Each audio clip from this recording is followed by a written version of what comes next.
Good morning. This is Gabriel Alonso-Mendoza from Amvest Capital, live from New York City.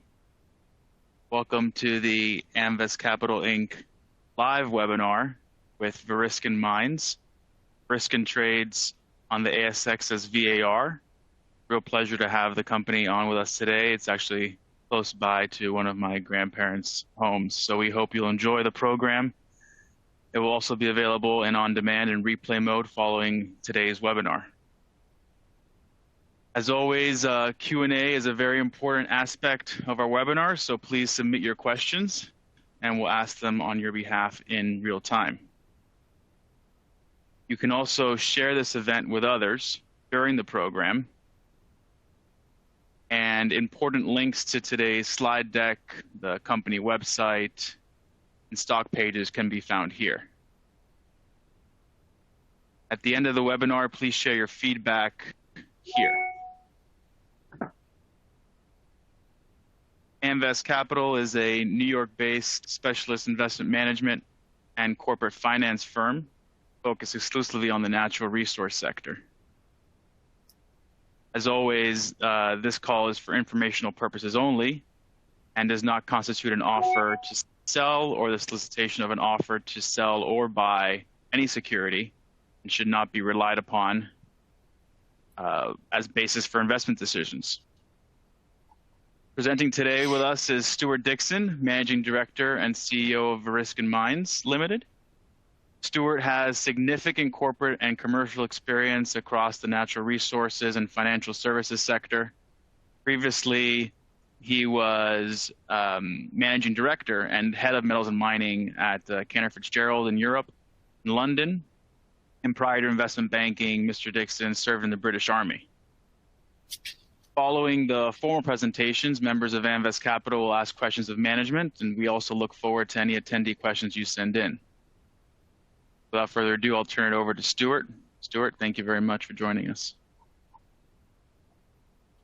Thanks, Gabe, and thanks to the audience that Amvest Capital have curated for us. And this is one of our regular updates into North America and European markets in particular. And that's really applicable because we're very pleased to have attracted shareholders from the North American markets and the European markets as well. So good day to you all. What I'm going to do is I'm going to give an update on where Variscan have got to and the progress we've made. And for some of you who may be new to the story, I'm going to give you a little bit of an introduction as well. With that, I'm going to flick through the disclaimer. All the usual legal niceties are there. And so really, we're in Spain and we're focused on zinc. That is our main effort. And this is, we have two projects. One is in the north here, which is the Novales-Udias project. And this is in the Basque Cantabrian Basin. This is a well-understood geology. It's carbonate-hosted MVT deposit.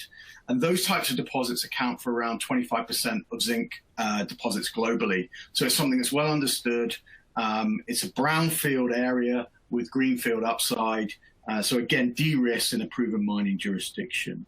And critically, we are 9K from the Rio Sin mine here, which is a former Extrata producing asset, which closed in 2003 and had a resource of some 62 million tons at 8.7% zinc.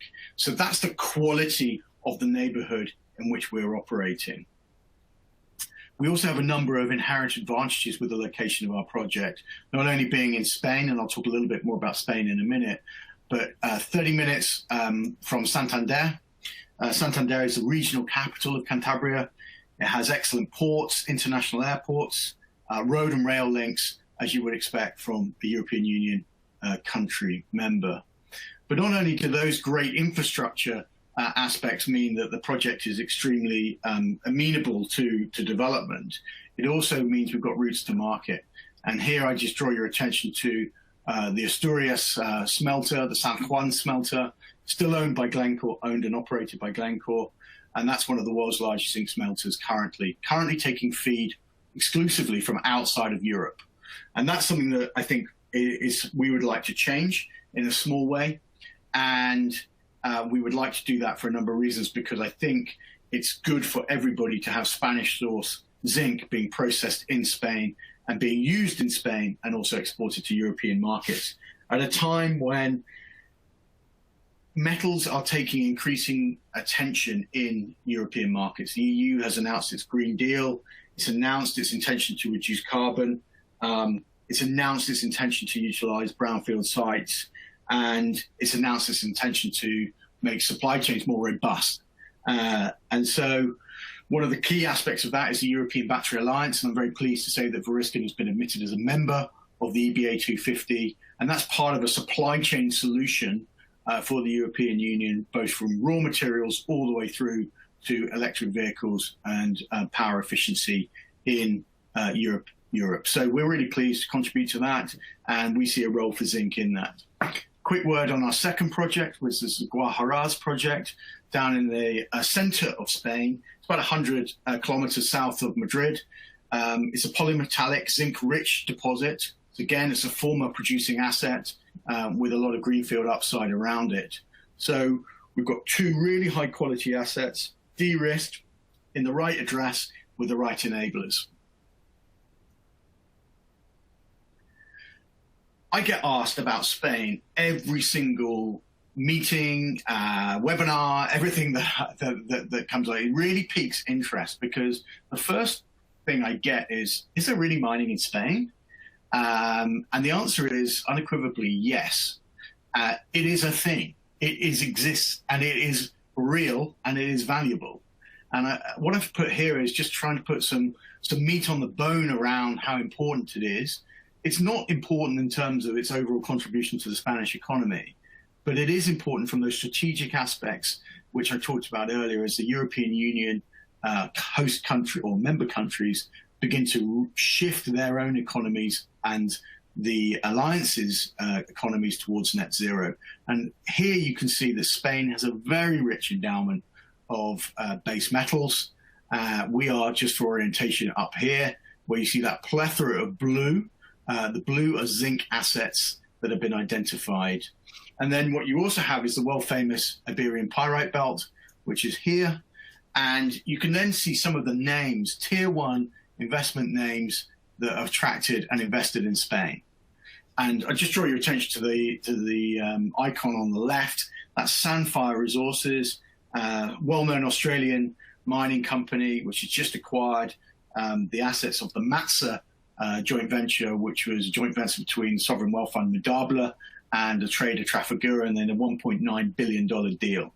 So if you're asking yourself, is Spain investment grade for mining? The answer is yes. And does Spain do mining? The answer is yes. There's 30,000 people whose income relies upon it. Is Spain mining at the scale that it once was? No. And that's largely because it had a historically quite a large coal mining industry, and for all the reasons that we know, that has transitioned away. In terms of what's mining interest in Cantabria, this is Cantabria here, and it's very small. And that's really important because it's a political driver for the current regional government to reintroduce mining. They know back in the day when you had effectively Asturiana de Zinc and then later Xstrata, how valuable it was for their economy, which is still largely dominated by tourism, agriculture, both of which are seasonal, and to some extent the Bank of Santander, which is a bit of an outlier. So they see this as a great way to redeveloping a large number of high-quality jobs, which is relevant to the future of not only the region, but also the country itself. So hopefully that's put to bed any of your questions which you may have had around Spain itself. So now what I'm going to do is tell you a little bit more about our lead project, the Novales-Udias project in Cantabria, which I've mentioned. We've been, as I said, we think we've got all the ingredients there for a really good project. And I mentioned a number of them before, but let me just pick out a few. this year we've been really pleased. Our maiden drilling program at the San Jose mine, which the whole project is centered upon, is an underground mine, and we did our first underground drilling there in this earlier this year. First results were super, absolutely super, and I'll show you those a bit later on. But when you're getting double-digit intersections of 15, 16, 17, 18, 19% zinc, it's eye-catching. And it was eye-catching, and it still is eye-catching. We're pleased to say that we've followed that up with more drilling, and we're currently drilling at the moment, and I will tell you more about that later. But I touched on the supportive regional government and policies. And I think here, you hear a lot said about that, but here the government is actually walking the walk. In that, one, they changed the land use law in 2017 to encourage exploration and development in the area. And secondly, they've just granted us our surface drilling permit for the wider Novales-Udias area of the project. And we still have a granted mining license as well. So, when people talk about supportive governance regimes, here we really do have that. And we're in the right place with all the right pieces. And really, what are we trying to do here? The objective here is twofold. One is the discovery and establishment of resources to evaluate early stage production opportunities from the San Jose mine. And secondly, it's for further discoveries to create a substantial regional resource base around the exploration areas surrounding the mine. So really my vision here is that we've got the San Jose mine in the middle, and then we've got all of the satellite exploration areas as a hub and spoke operation potentially to develop. And this is really how we see this playing out. This is the San Jose mine in this area here. And as you can see, it sits in a large mining license, which is already granted with plenty of time to run. And then this is the greenfield upside. But actually, it's not really greenfield, because each one of these dots are former small-scale workings of some description or mines of some description. And largely, they are shallow, they're unsophisticated, because really what they were chasing back in the day was very shallow oxides, looking for calamine, rather than the very zinc-rich, heavy sulfides, which we are really targeting, because they're the ones which contain all that high-grade metal which we're after. And as you can see here, these workings tend to form a trend, and we've delineated a 9-kilometer strike along here and a 3-kilometer strike running parallel with our main area of interest. So there's lots to go at here. And this is just evidence in data now here by looking at some of the historical drill programs that we've put together, the data from this. So we put together a data set of 88,000 meters worth of historic drilling, and obviously added to it with our own field work as well. And what it's showing quite neatly is that we have a camp scale opportunity here. And there are many untested targets still to go at. And there are some really interesting things which we're working on currently to look at improving the scale and the continuity of some of those mineralized zones within those strike areas. So that data package has been hugely advantageous to the company. It's reduced time, it's reduced cost, and it's given us a head start. And more importantly, led to some really smart drilling that we did earlier in the year. So just from a geological basis, the project is situated on the Riocin Formation, and the Riocin Formation is this light blue coloring that you can see here, and even sits here, and then this is some of the extent of the workings there. So we're in the right geology for the Riocin mine, which was this world-class 62 million tons asset that was situated some 10 k's from our project area. And this is a limestone and dolomitic environment. Having a carbonate-hosted environment is really attractive when you start, well, one, from a drilling, because it's reasonably soft rock, and in theory is a lot easier to drill, less abrasive on your drilling equipment. But two, from a beneficiation and extraction point of view, it's really helpful because it tends to lower your cost of crushing and grinding, You only need coarse grinding, and you typically only need to go through 2 stages of froth flotation to produce a high quality concentrate. So it's really amenable rocks to exploration, development, and then processing and production. And again, another key advantage of the project. So I mentioned drilling results, and as you can see, we've delivered some transformational drilling results in earlier in the year, and I'll show you why I can say transformational with a straight face, because a lot of people say it, and it's just words. This actually did move the needle for us in a number of ways. Firstly, it proved, and most importantly, it proved that this mine is not mined out by any stretch. Secondly, it showed that there are large areas of the mine which have been untested by drilling, and in particular below the main gallery level. And that opens up a whole new horizon, in particular for exploration upside. So we're really interested to develop that. And what it showed is that the ore body is a series of stacked vertical lenses. And I'll show you more about why that's important shortly. We've also been busy on the corporate side, raising money. The money was raised at 100% premium to the last round. And we also had continuing support of some of our major shareholders in Europe, in Australia, and also pleased to bring in new investors from other jurisdictions as well.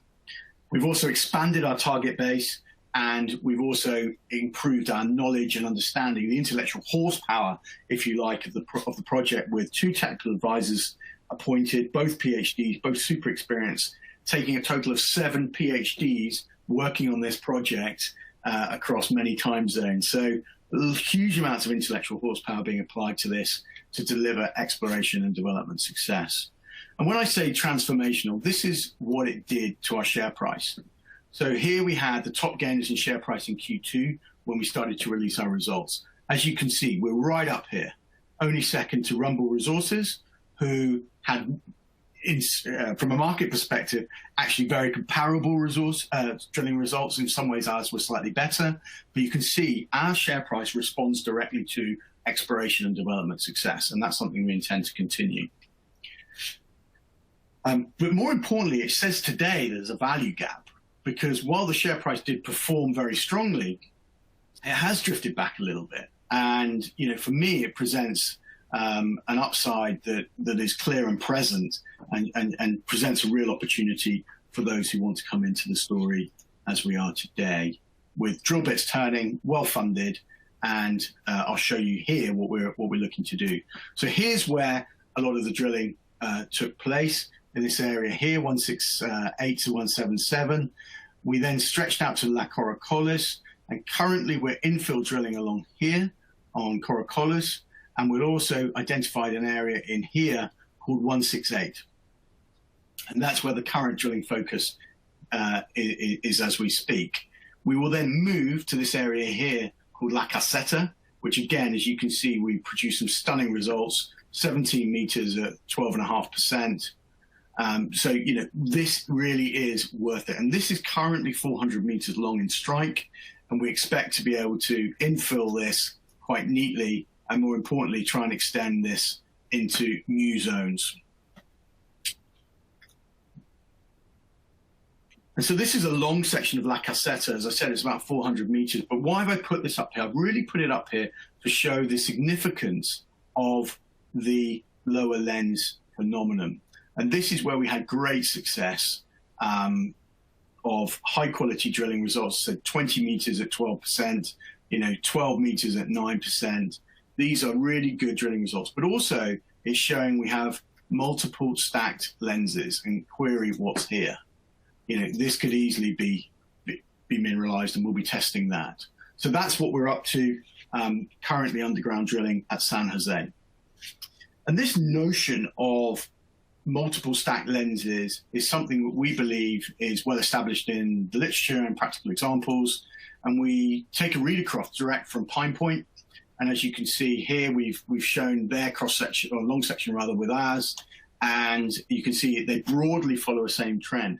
Why is this significant to you and I?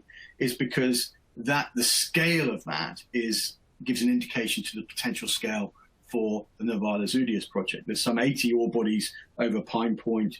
Again, it's karstic structures where sulfides have preferentially replaced some of the carbonate host rock. So again, straight look-alike there. And this is it photographically and visually in terms of the rock types, where you can see the white dolomites, the grey-brown salarites, where effectively the zinc sulfide mineralization is present. And then you have very similar textural characteristics of the rock where you've had these in these MBT deposits. So, it's a really good analog for us, and it's a good analog for others who are potentially looking at the scale and trying to understand the project in a little bit more detail. So this is what we're doing. I've talked a little bit more about it, and I've talked about it earlier in terms of our drilling, but this is the why we're doing it around San Jose. So we're looking for new lower lying lenses. It's been very successful. We're looking for new vertical and lateral extensions, and we're looking also to infill. And those will be really important for the next steps of the company, and I'll explain that on a forthcoming slide. But as we do that, drilling in this area here, effectively at the San Jose mine, we've also been busy identifying new trends and new step-out targets, and this is something that we've already reported. So we're looking by the end of this year to start drilling these step-out targets, which you can see here. These are small-scale, very small areas of workings that we found in the adjacent area. I've actually been underground in them in the summer. And then here's a larger working La Andrea here. And we believe that there's still many opportunities here to explore these multiple stack lenses again, which have not been fully exploited. So we expect to be drill testing that this quarter, simultaneously with the underground program going on at San Jose. So here's a what's next slide, and then more importantly, why we're doing it. So I've already said that we're talked to you about the underground drilling at San Jose, following up good results from earlier in the year. We're then shortly about to commence step-out underground drilling at those targets which I've just shown you. Both of those are looking at infill, looking at new areas, and looking at extensions. And that's something that will feed into this later on. We've also, having received our permit from the government to start surface drilling, we're now gearing up to execute that. And we still need a few local permits, which should arrive shortly. In advance of it, we are about to start a geophysical survey over the area, and that's in preparation for drilling. So by the end of the year, we will have 3 rigs turning simultaneously, seeking to develop this project very fast. Now, all of that, these outcomes, helps this, looking at the requirements for mine restart. So then we go into a phase of analysis, looking at those mineralization models, looking at the resource planning, looking at the underground environment, looking at the mining techniques to be able to come back and tell you all exactly what we need to do next to look at a mine restart opportunity, which was objective number 1. Objective number 2 that I said was also looking at establishing a regional resource potential, and that is exactly why we're doing this drilling around in the Udias project as well. So as you can see, our drilling-led activity plan is designed specifically to achieve our objectives and add catalysts to drive our valuation as well. Ongoing with all of that is the continual data exercise and also a license renewal process on the Guajaraz project in the south, where we released some excellent sampling results earlier in the summer.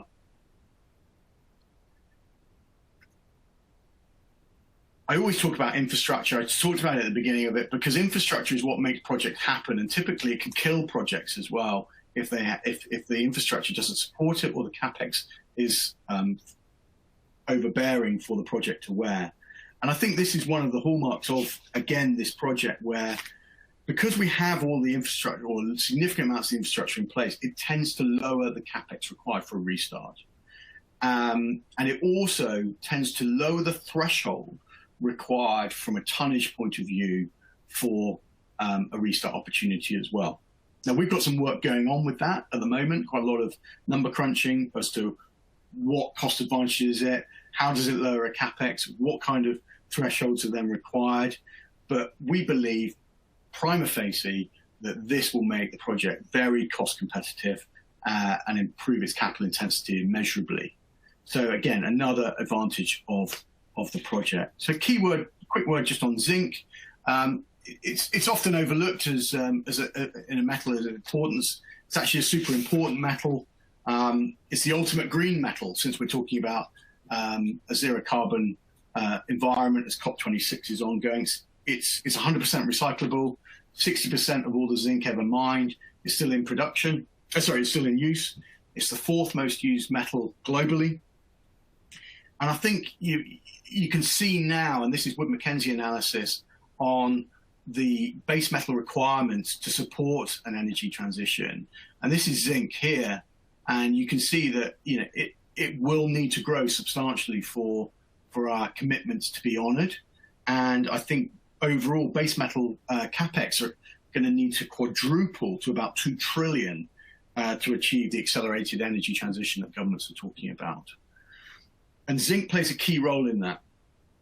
I've talked a little bit about the EBA 250, which we joined, so exposure through the battery side of life. We've also got exposure through the solar panels industry, and particularly through offshore wind as well, where the galvanizing protective qualities of zinc are so important for maintaining the long life required of those panels or turbines to make the economics work on that energy. So zinc is totally important to the transition which we're all going through.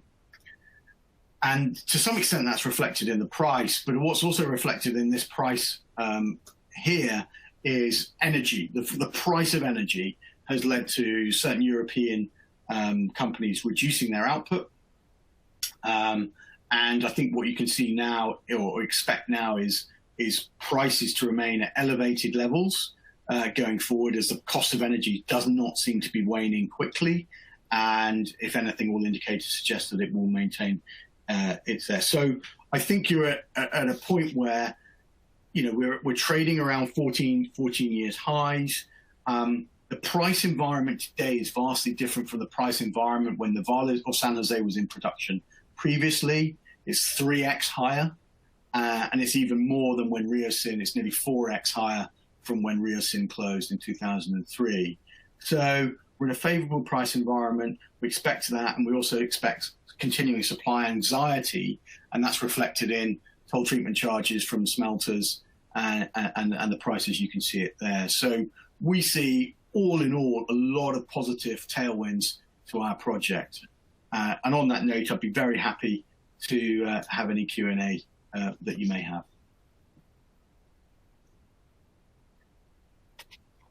Thank you, Stuart. We'll move to that portion of the program now, the Q&A. And joining from Amvest is Stuart McIver and Artie Harris. So I'll be able to start with talking about, you recently released some news around an exploration permit. So maybe if you don't mind just touching a little bit on, the importance of that, sort of local relationships, and how you're seeing, and how you're interacting with government and civilians alike down there. Yeah, so this is the government of Cantabria approving our application to conduct surface drilling on the project, and it's not something they have great familiarity with, because as I showed very early on, there's not a lot of mining activity going on in Cantabria. So it did take longer than we would have liked. But I also talked about those very favorable relationships which we have, very open, very transparent, and we walked them through the process. We complied with all the regulations. We also brought best practice from Australia to show them exactly how things were being done there.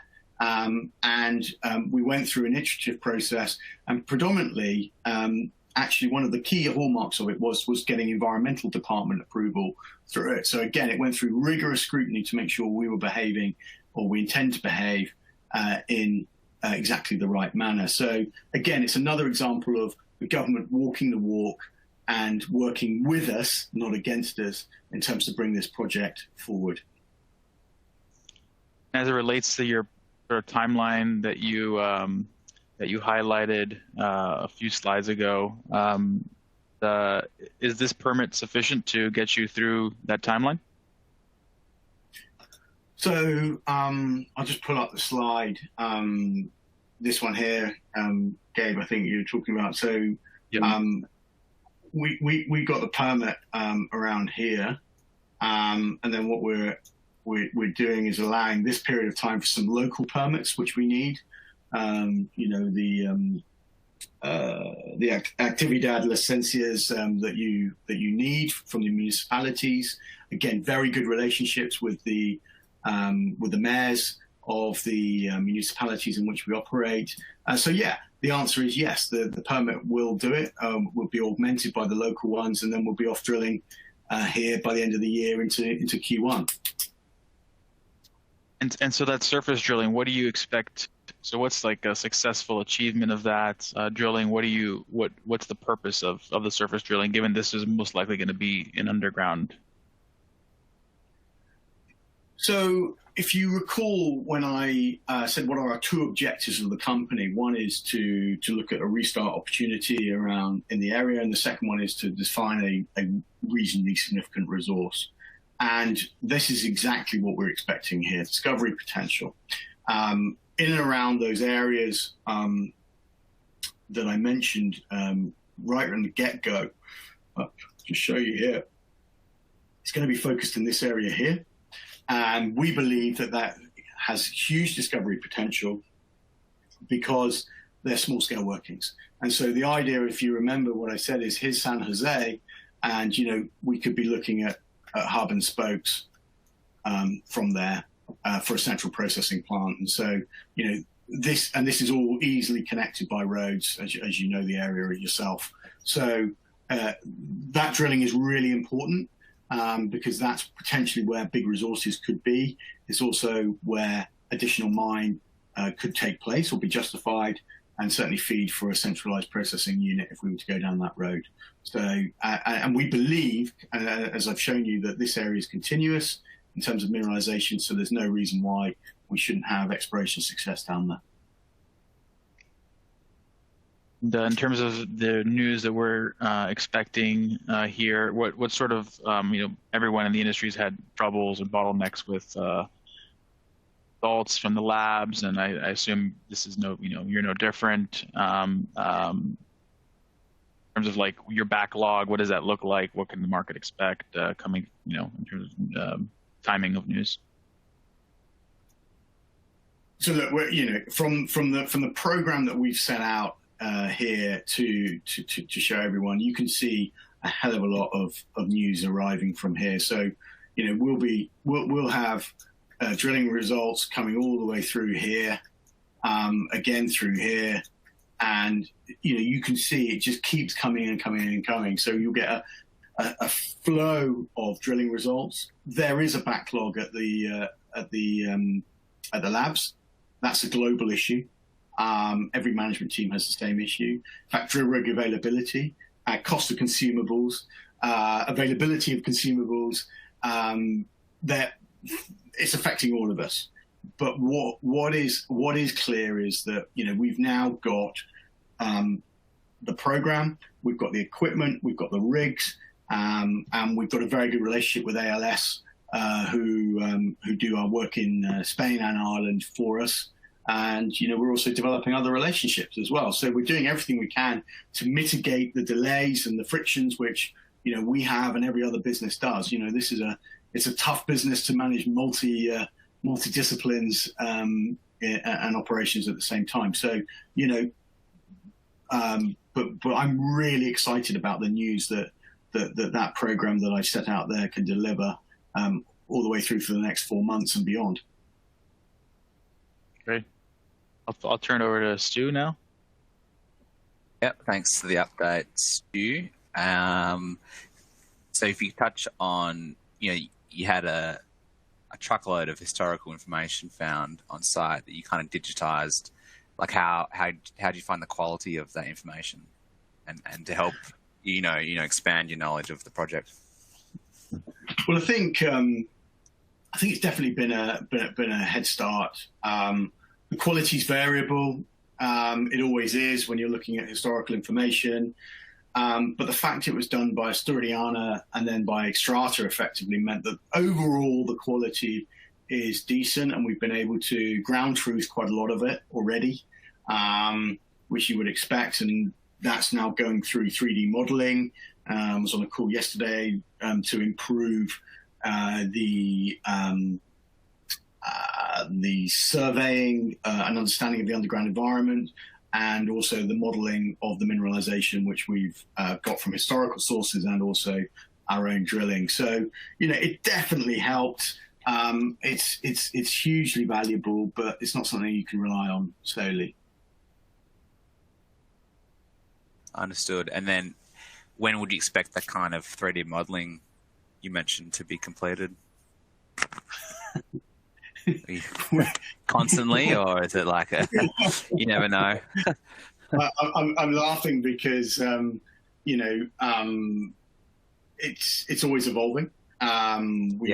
Yesterday we were looking at something and we found a couple of glitches, as you always do, and we're going to fix a few of them, and we're getting more data to pour into it as well. So I'm very clear with the expectation which I've put here, which is mineralized models from this area here, because we'll have better data going into it, more time to go into it, and I'll be really happy to report what those are showing as they come out, because it's important for this.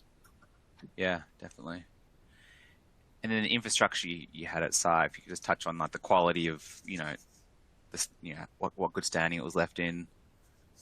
Do you need any upgrades down the track of certain areas?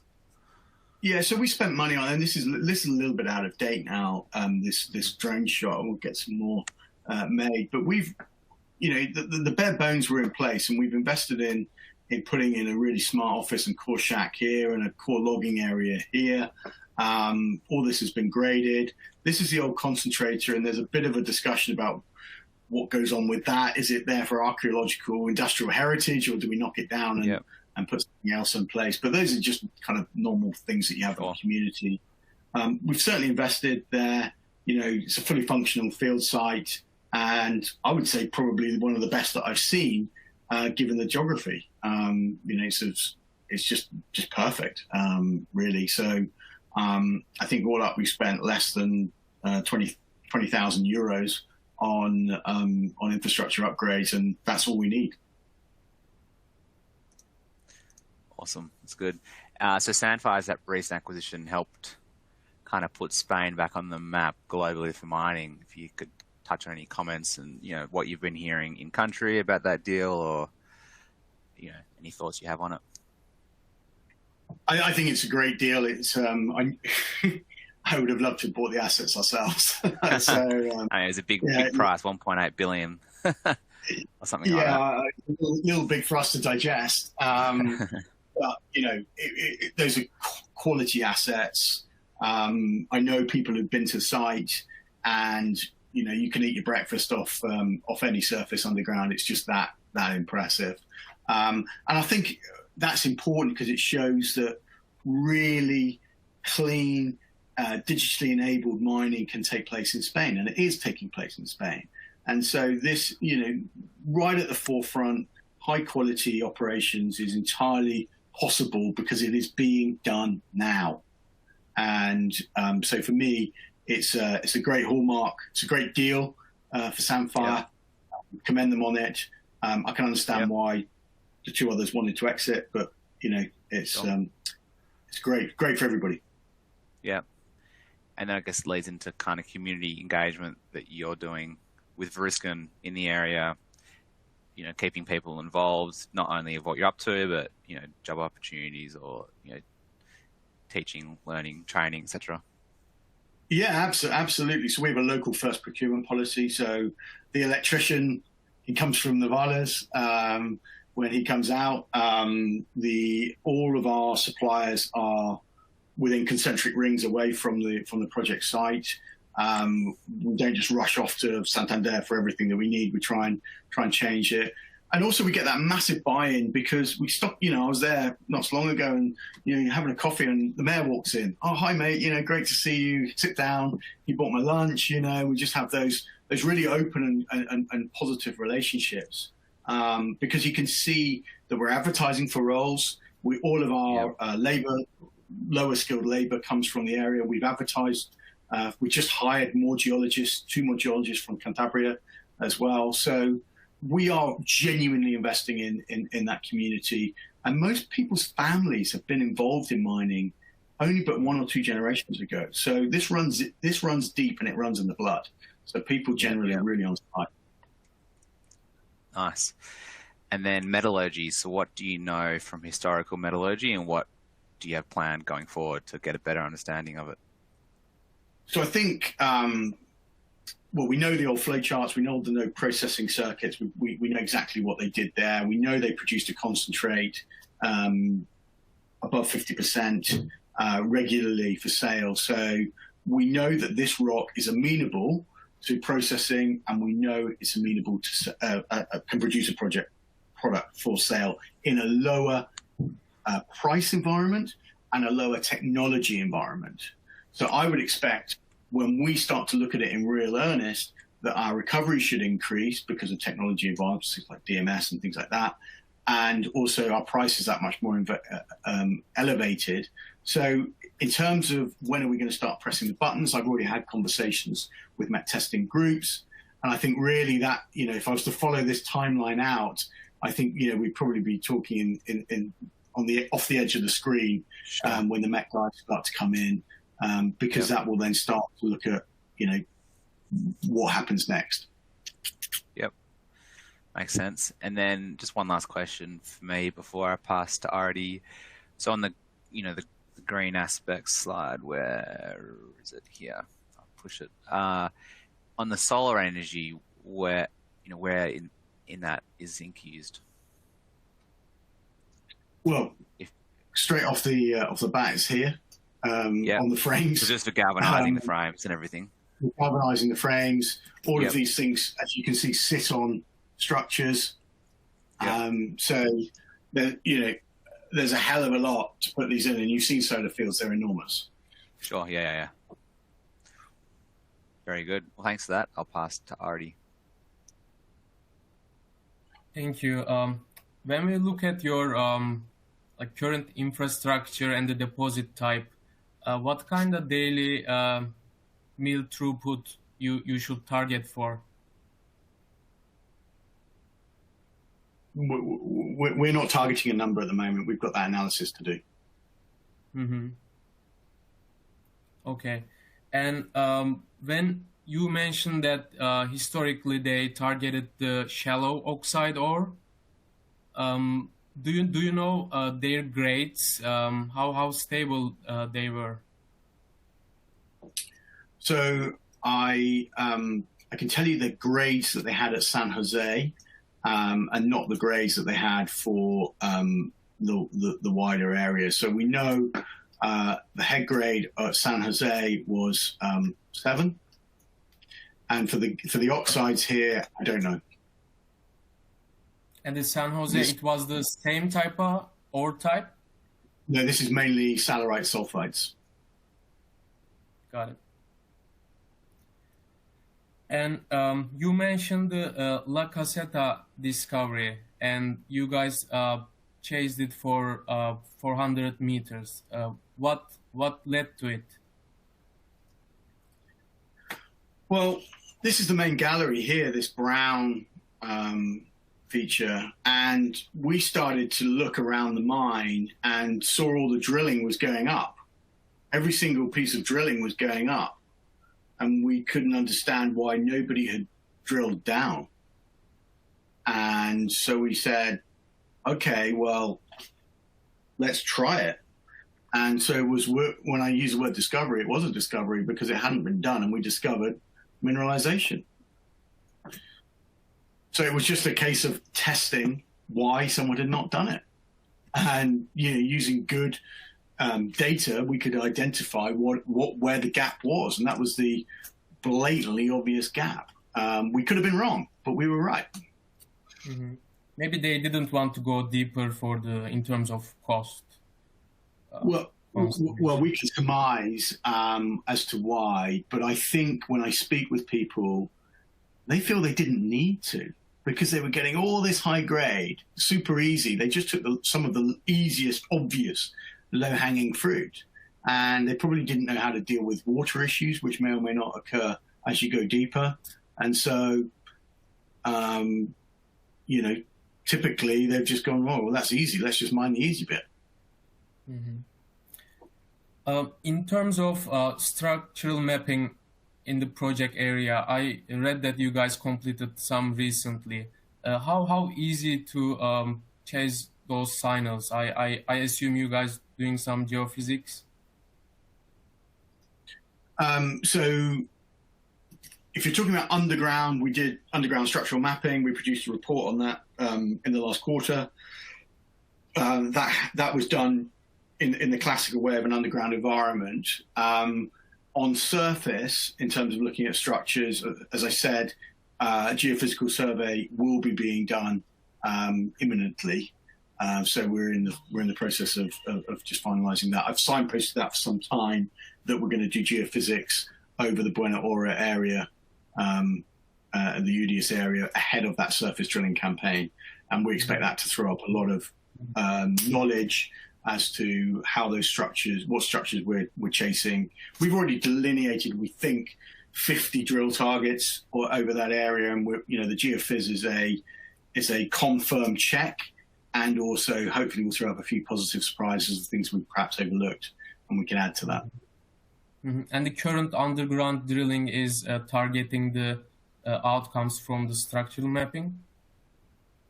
Yes and no. It's taking us from the findings of the first drilling campaign. So as I said, let me just do a remind. So we are drilling this area here, Corocolis, where we had sporadic holes going through this just to test what was there. And we're now doing much more detailed drilling along here. We're targeting a new area, and this area came from the structural mapping, where this area came from drilling. And then this area here will be both.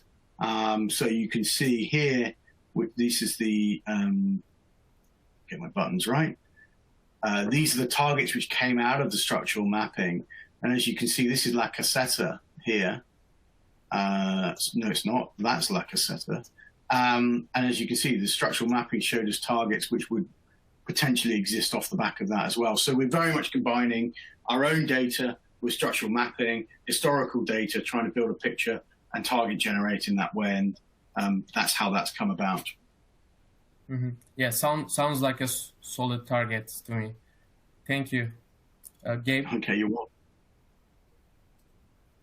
Thanks for those questions, Artie. So we'll start wrapping up here now, and just want to say thanks again to Variscan.